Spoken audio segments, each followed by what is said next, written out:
President Aquino, welcome to the program, and thank you for joining me in the midst of this incredible national disaster. I appreciate your time. Yes, thank you for having us. Can I ask you first, you have toured some of the worst hit areas. On a personal note, how has it affected you, what you've seen, and how do you manage to reassure your people who have gone through this super typhoon after an earthquake, after a typhoon last year? Well, I think, first of all, typhoons are not an unusual occurrence for the Philippines. We get visited by about 20 of them every year. But this year has been an exceptionally bad year, more than 20. We have been able to demonstrate as a government and as a people collectively that we take care of each other.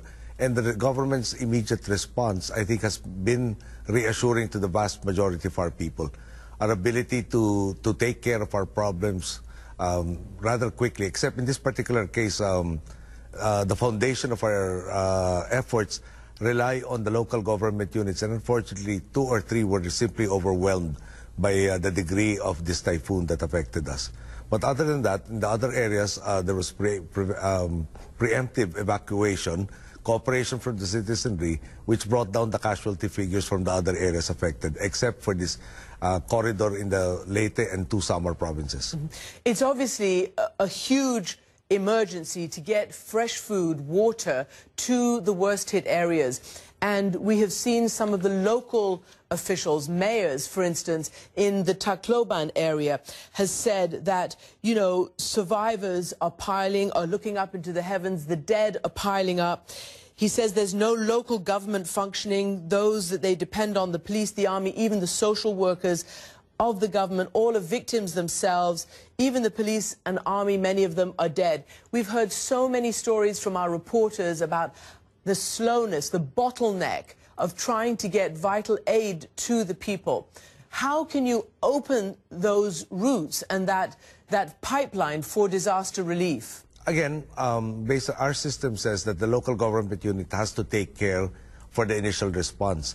Unfortunately, for instance, in the case of Tacloban, policemen there assigned are about 290, and only 20 of them were available when the disaster struck. Employees of the city government have been also affected, have been tending to their own families, and there have been very few who have been reporting for work. Hence, the national government had to not just augment what the local government could do, but actually replace a lot of the personnel with personnel from other regions to take care of government's vital functions.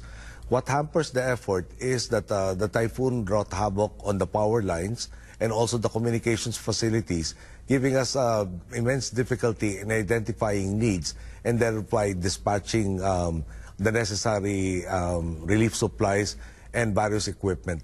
So today we have all of the national roads, I understand, have already been reopened.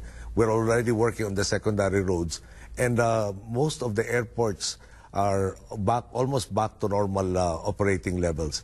But still, the sheer number of people that were affected in these 3 provinces is quite daunting. We are tasked to provide something like 50,000 family food packs every 2 days.